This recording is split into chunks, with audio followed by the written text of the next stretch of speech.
Hey everyone, it's George. Welcome back to the channel. Hope you're doing well.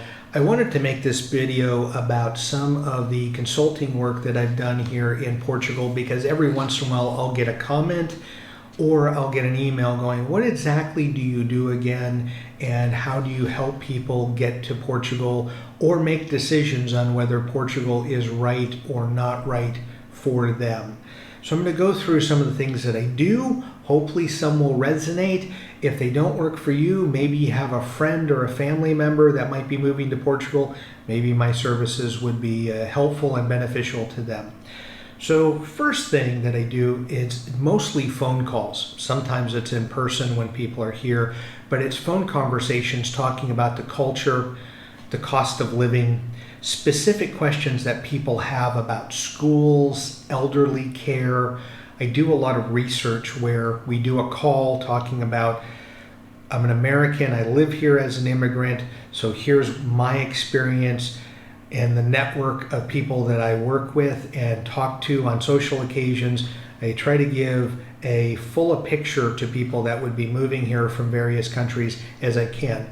And I also don't sugarcoat it. So if you're looking for it's the greatest country ever, it isn't, and I'm not going to tell you that. It's also not the worst country ever either. It's a different experience from where we lived, and it will be a different experience from where you're coming from. So that's really it, talking about managing expectations within a move from home country to Portugal. Much of it's conversation, and people just want to feel good about knowing and connecting with someone who has done it, who has been here for several years now. The other thing that I do is I will actually, if you're in the Lisbon area, you're looking at a place to either rent or buy, I will go do a second opinion or a second look on your behalf. Many times people are not able to be on the ground, meaning they're in Lisbon. They can't do it. They're from another country.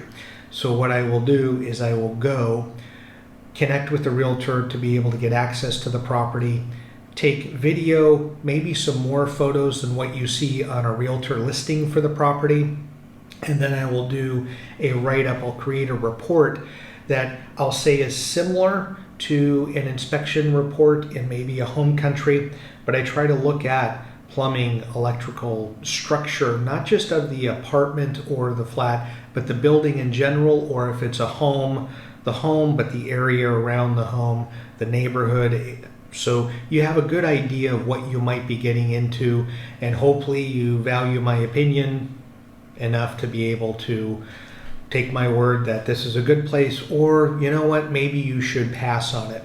I'll give you an example. A few months ago, a couple were looking for an opportunity to get a place in Lisbon, a fantastic apartment. It was big, spacious, well located, except the problem was when they looked out their window, they could see takeoffs and landings for the airport.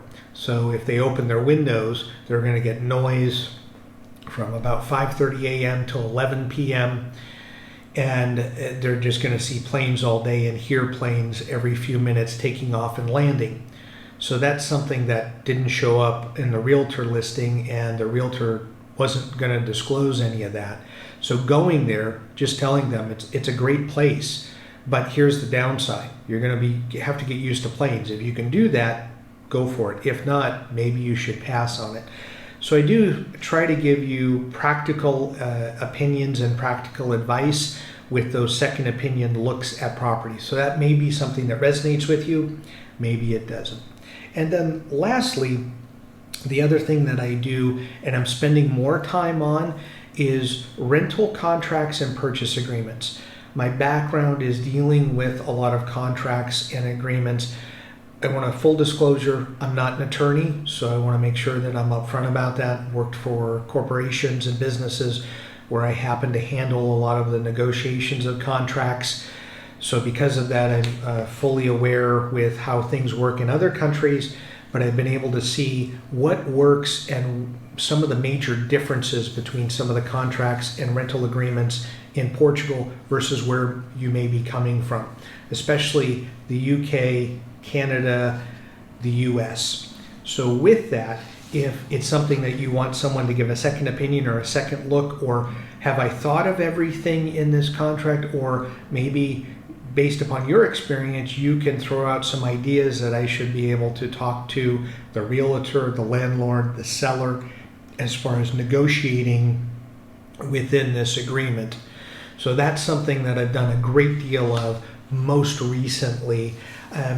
But the last couple of calls I've had since I've been back from our trip to Italy have been just culture, getting a feel for neighborhoods, what people are like, what our personal experience is, getting connected with other expats and immigrants within the country so that people that haven't moved yet can start building a foundation or a network to work with.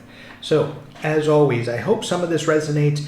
If you are in need of it, please reach out. We can have a call and get going with it. If you know someone that may be moving to Portugal that may want to use my services, please send them my information. I've put my email in the pinned comment as well as in the description. It's also in the About Me section of the channel. I'm easy to find. We also have a website called traplans.com that's also in the description, where we have a travel planning business, and part of that is expat assistance for Portugal. So thank you so much. Hopefully you can use the services, or you know somebody that will. Please send the link to them. I'd love to talk to them, or I'd love to talk to you. As always, thank you so much for taking the time to watch the channel, and enjoy your travels.